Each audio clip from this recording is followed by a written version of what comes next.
This stage of spring and this time of year is one of the most exciting and beautiful. It's hard to pick a favourite month, but May is a very special time. Everything is exploding with life here on the Smallholding, and we can barely keep up. I've recorded this video over the last few weeks as April became May. Let's take a look at what's happening in the garden and at some jobs to be done. This bed has really come into its own this year. It is a hugel mound, and we planted into it almost very quickly after making it, so we were very impatient. And maybe, was it early last year or maybe late last year that we did sort of give a little stamp on the center of the hugel mound in a few places, just to create a bit more contact.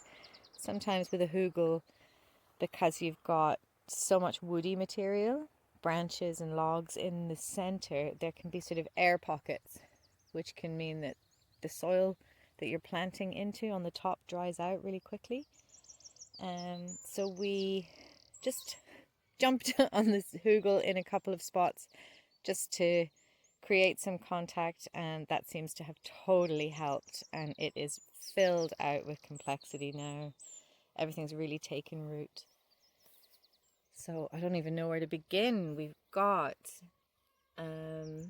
strawberries, and then this is these are the strawberries, and we've got this wild vetch that grows, I think it's a kidney vetch that grows just wild here. Then we planted loads of these ribwort plantain, slanlus. You can see the pollen coming off it there. Plantago lanceolata. We've got herb Robert. This is, I think, a Babington's leek. And we've got evening primrose. Moving around here, we've got, this is a type of sort of wild garlic that somebody locally gave me, and underneath that we've got some golden marjoram, and this currant, I think this is a white currant, but it totally fell over in the wind, but it's happy the way it is. This quite literally is going to be some low hanging fruit. That's probably just fruit for some beasties. But we've got another currant. In here we've got some teasel. Their leaves are so lovely. They've got these long straps that have spines all the way down. Don't know if you can see the pollen coming off these plantain coronas. More currants. This is a Japanese quince. More currants. I think this is a cuckoo flower, but the leaves look a little different. I've forgotten what that is. Aquilegia, figwort, some more oregano, some more currants, some chives, some young evening primrose. And there is still space in this for more. Still opportunities to grow some more things, fit more into this. These chive buds are just getting ready to go. And the flowers, the red flowers on this Japanese quince, Chenomales or Chenomales japonica. This is a sort of small bush cousin of normal quince, and it will fruit. So I can kind of just see, just in here, I can get that to focus. There are the petals have gone over, and there are some swollen bits at the back. That is the fruit forming. Some more of the lovely Babington's leek. and more lovely herb Robert. There's a lot going on. And then the two main trees are, this is a custard scarlet apple, and this is its first year. It had a big pruning in the winter, and we took out a main central branch to, like an apical branch, just to encourage it to bush out. But this is the first year that it has some blossoms, which is very exciting. And the other apple tree at the end is this is a discovery. We have one of these on a different rootstock outside of the forest garden. Beside that, on these two hurdles, we've got some thornless blackberries and a lovely big volunteer foxglove who's just forming its flower spike. This spot, past this apple tree, elder, fruit bushes, etc. Maybe 2 years ago, Evan, I think when we were digging out, or when he was digging out for where the shepherd's hut is, some of the soil, the spoil from siting the shepherd's hut, got dumped along here just for a sort of soil storage spot, but also we've kind of been planting into here a sort of forest garden corridor. So here we've got a discovery apple, that's on quite a vigorous rootstock, so this will become quite a big tree here. And we've also got some hazel, birch, hawthorn, cherry, Gelder rose, more birch. What else? I think there's a crab apple. There's an oak tree just here. These are some onions that are little bulb onions that a local guy gave us from his old family's farmstead. I don't think we know exactly the name of these little onions, but they've gone in here. I've been doing some sketching in opening out. This was a sort of slight hugel. You can kind of see where we're down to the woody parts that haven't fully, you can see they've started to break down in 2 years, but this is probably gorse wood, which notoriously takes quite a long time. So I'm gonna cut a little keyhole in here to sort of increase that edge, and that gives us, by shaving this soil mass and tipping it off to the side, that gives us the opportunity to have a bit more growing space. Just the beginnings of adding some more complexity, some more layers into here, a few more inputs, and see what happens. Into here I am just gonna, got the rough sort of shape that I want. I think I might take a little bit more off here. I obviously don't want to go too close to any of these valuable members of this burgeoning little guild, but so just in the base, once I've got my shape, I'm gonna, these are just the, let me show you, these sort of clippings from the gorse bushes. I'm just gonna put those in like so, stamp them down, and they will become sort of a carbon sponge, just to mulch that ground. I've just cut into it and exposed all that soil. Once I've planted these things in here, I'll mulch on top of it as well. So I have begun planting. I've gone around the Smallholding and things that have self-seeded and things that are volunteers. I sort of collected a bunch of stuff, and I've got some seed that I've saved that I'm gonna put all together here, chuck it all in, see what sticks, and see how this new space gets on, and we can come back and visit it another time, and we'll see who's winning, who's struggling, who's really actually the boss. And yeah, so we'll get planting, get sowing, and then I'm going to mulch the top of it. This is a Ethiopian kale. It's actually in the mustard family, and it is fantastic. It really got us. It was growing really well last year, and really we ate it like a salad, we ate it like spinach. I saved and gave away loads of seed of it because it's brilliant.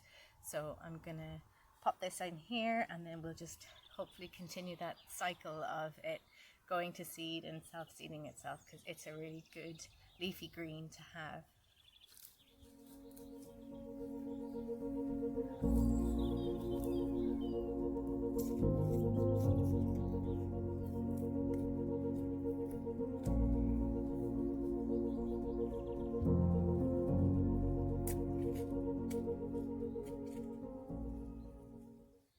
Lastly, I have organic vetch seed, which is a nitrogen fixing legume, and a good, it kind of climbs, so we've got some tall grasses and things like that, so it's gonna ramble its way through here and fix some nitrogen into this soil. So I also then have, I'm going to chuck handfuls of calendula seed that I saved from last year, so it'll just be a riot of orange as well.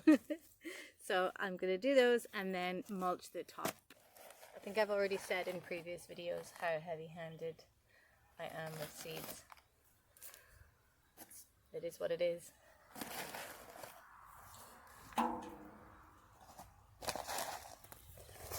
And also the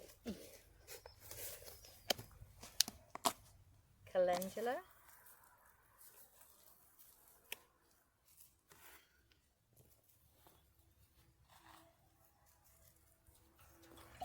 It's going to rain tomorrow, so I'm happy enough that everything's going to get properly watered in. The best thing about making new growing spaces at this time of year is that there's loads of free mulch available. So this is what I'm going to go and just harvest some handfuls of. It's just all the dead grass, and that is going to cover up the bare soil that I've just created. I've just got this little hand rake, and I'm going to gather enough to fill a trug. This is my mulch material, which is just all that dry grass that I'm gonna just cover the top layer of the soil so that it's not totally exposed.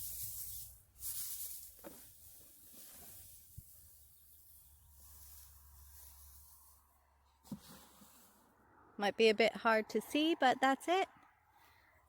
We have a little walkway, little keyhole. I've chucked some potatoes around the back and planted it, sown some seeds, and we'll see how this turns out another time.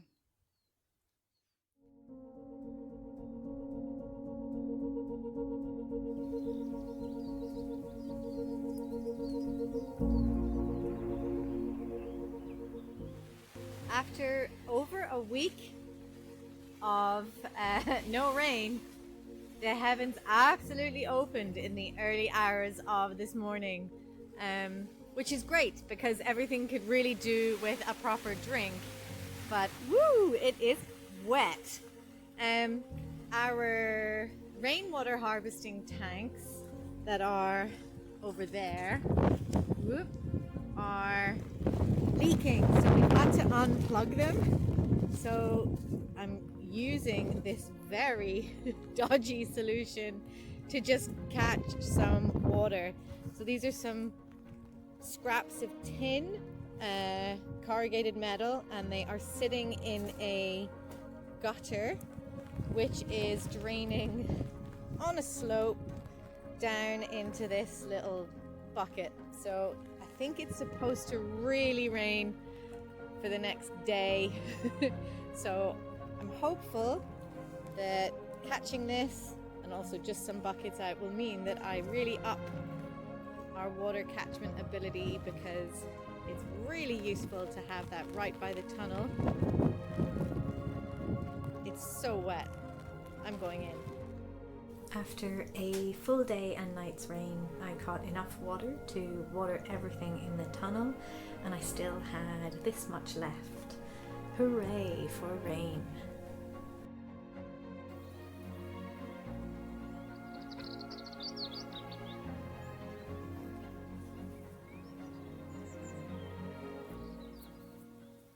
We have rolled over into May, and what a difference just maybe 10 days since I made that last video makes. But things have settled fairly well.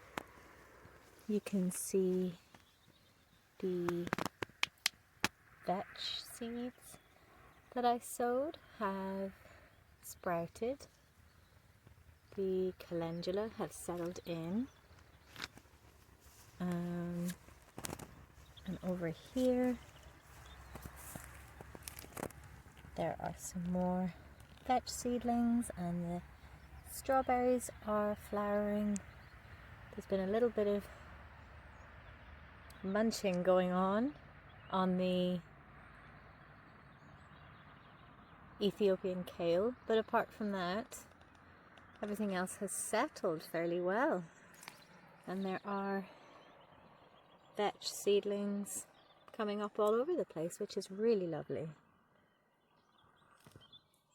And this keystone apple tree is still blossoming, and it looks like there has been some pollination, so we might get apples. But that's where this is up to. I put in a Jerusalem artichoke and something ate the top off. We'll see.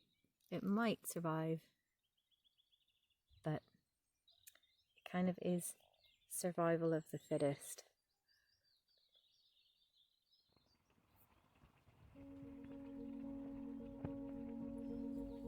As we approach the middle of the month, the evenings stretch even further, bringing sunsets and warm evenings for having a fire, and of course, the super flower blood moon and lunar eclipse. The solstice approaches and summer will soon be here. I'm so excited for what these next few months will bring, and wish you all a happy spring into summer.